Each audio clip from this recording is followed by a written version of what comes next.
कैसे भगवान अपने भक्त की लाज बचाने के लिए तुरंत दौड़े चले आते हैं, आइए जानते हैं हम इस कहानी के द्वारा। अगर आप हमारे चैनल पर पहली बार आए हैं तो हमारे चैनल को सब्सक्राइब करें और वीडियो पसंद आए तो उसे लाइक करें और अपने दोस्तों के साथ शेयर करें। और हाँ, साथ ही जल्द से जल्द नोटिफिकेशन पाने के लिए बेल आइकन पे क्लिक करें। जय श्री कृष्ण।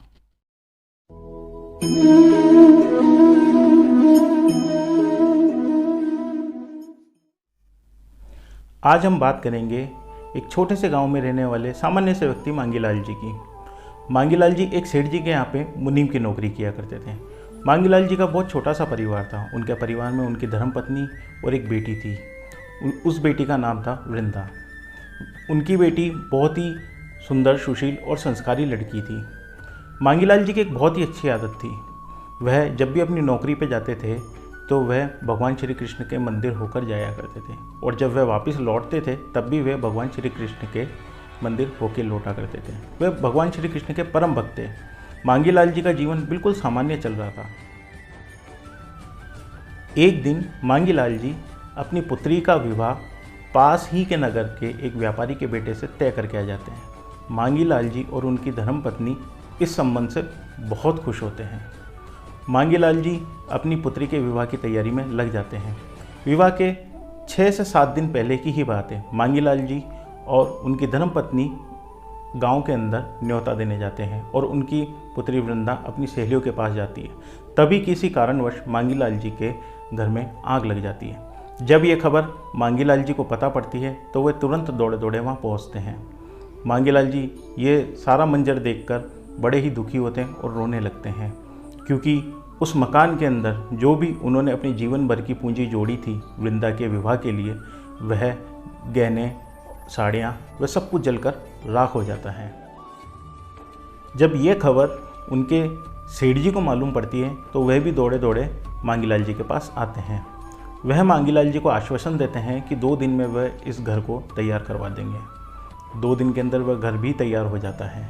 लेकिन मांगीलाल जी को एक चिंता सताती है, क्योंकि अब उनके पास में पुत्री के विवाह के लिए कुछ भी नहीं बचा होता है।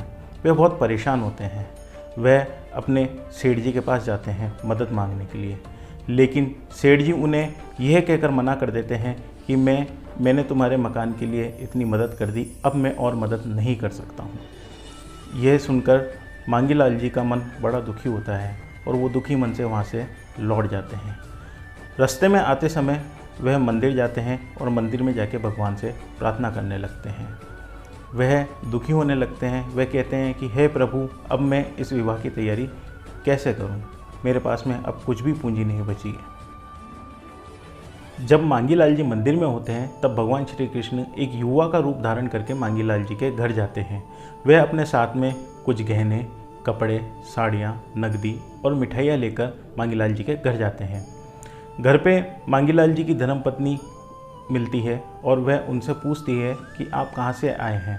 तब वह युवा कहते हैं कि ये सब कुछ सेठ जी ने भिजाया है, और वह युवा मांगीलाल जी की धर्मपत्नी को सारा सामान देकर चले जाते हैं। उनके जाने के बाद में मांगीलाल जी घर आते हैं और उनकी धर्मपत्नी खुशी खुशी मांगीलाल जी को बताती है कि ये सब कुछ सामान सेठ जी ने भिजाया है, और मांगीलाल जी को सब सामान दिखाती हैं। मांगीलाल जी भी बहुत खुश होते हैं और वे दौड़े दौड़े सेठ जी के पास उनका धन्यवाद कहने के लिए जाते हैं। जब वे सेठ जी को बताते हैं तो सेठ जी आश्चर्यचकित हो जाते हैं। वे कहते हैं कि मैंने इस प्रकार कोई भी मदद नहीं करी और ना ही मैंने किसी को भेजा। मांगीलाल जी भी ये बात सुनकर बड़े चकित हो जाते हैं और वे सोचते सोचते अपने घर वापस लौट आते हैं। मांगीलाल जी अपने घर पे वापस लौट के आ जाते हैं और अपनी धर्मपत्नी को ये सब बात बताते हैं। उनकी धर्मपत्नी भी सोच में पड़ जाती है। अब रात हो जाती है और मांगीलाल जी उनके घर वाले सो जाते हैं। तभी रात को मांगीलाल जी को एक सपना आता है। उस सपने में भगवान श्री कृष्ण उन्हें दर्शन देते हैं। भगवान श्री कृष्ण मांगीलाल जी को कहते हैं कि तुम्हारे घर पे जो भी सामान आया है ये मैं स्वयं खुद दे कर गया हूँ। तुम धूमधाम से अपनी पुत्री का विवाह करो और उसे इस घर से विदा करो। सुबह जब मांगीलाल जी उठते हैं तो वह सब बात अपनी धर्मपत्नी और वृंदा को बताते हैं। यह बात सुनकर वे बहुत खुश होते हैं और भाव विभोर हो जाते हैं और भगवान का बहुत बहुत धन्यवाद करते हैं। मांगीलाल जी अपनी पुत्री का धूमधाम से विवाह करते हैं और उसे विदा करते हैं। दोस्तों, हमें इस कहानी से यह प्रेरणा मिलती है कि अगर हम हमेशा भगवान में विश्वास रखेंगे, भक्ति मार्ग पर चलेंगे, उनकी भक्ति करेंगे, तो भगवान हर पल हर क्षण हमारी रक्षा करेंगे, हमारी लाज रखेंगे। अगर आपको मेरी ये कहानी पसंद आई हो तो प्लीज़ इसे लाइक करें, अपने दोस्तों के साथ शेयर करें और कमेंट ज़रूर करें। जय श्री कृष्ण।